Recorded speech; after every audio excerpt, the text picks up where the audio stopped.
300 টকাত কেক এটা লাগে বনাই দিব পাৰিবা নেকি? আজিৰ দিনতো 300 টকাত কেক লাগে বুলি কোৱা মানুহবিলাকক কৈছো শুনক, বহুত বেছি দাম বাঢ়িছে। ৰ মেটেৰিয়েলছ কিনিব গৈয়ে মাথা বেয়া হৈ যায় জানেনে? 3 দিন মান আগত হুইপ ক্ৰীমৰ দামো বাঢ়ি গ'ল। আপোনালোকক যেতিয়া প্ৰাইচবোৰ কওঁ আপোনালোকে কয় নো থেংকছ, মই বেলেগত অৰ্ডাৰ দি দিছো। কোন বেলেগে ইমান কম প্ৰাইচত লৈ আছা অ? তোমালোকৰ লছ নহয় নে বাৰু? চিৰিয়াছলি অকনমানতো মাৰ্কেটখন উঠিব দিয়া। তোমালোকে সেই 2019তে আছা। কেকৰ প্ৰপাৰ কষ্টিং আৰু মাৰ্জিন কেলকুলেশ্যন নকৰাকৈ যদি তোমালোকে অৰ্ডাৰ লৈ থাকা, তোমালোকৰো লষ্ট হ'ব, লগতে বাকী বেকাৰ্ছ খিনিৰো লষ্ট হ'ব। ভাল ব্ৰেণ্ডৰ কোকো পাউডাৰ এটা কিনিব গ'লেও আমাৰ 2700-2800 টকা এটা লাগে। বাকী বস্তুটো আছে। এই বহুতে কেকৰ বিষয়ে প্ৰপাৰকে নজনাকৈ যে কেকৰ বিজনেছ ষ্টাৰ্ট কৰি দিয়ে, সেই কাৰণে আমাৰ বিজনেছেই ডাউন হৈ গৈছে। যিকোনো কাম এটা আৰম্ভ কৰিলে তাৰ বিষয়ে প্ৰপাৰ জানাটো বহুত জৰুৰী। নহলে কেক কলাপছ হোৱা নিচিনাকৈ বিজনেছো কলাপছ হ'ব।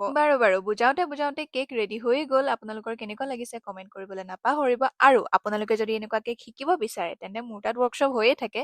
আৰু নেক্সট ৱৰ্কশ্বপ হ'বলৈ গৈ আছে আগষ্টৰ লাষ্টৰ ফালে। আপোনালোকে যদি বিচাৰে জইন হ'ব পাৰিব। মোৰ হোৱাটছএপ নাম্বাৰটো হৈছে 8453641901। আজিলে বাই, লাভ ইউ অল।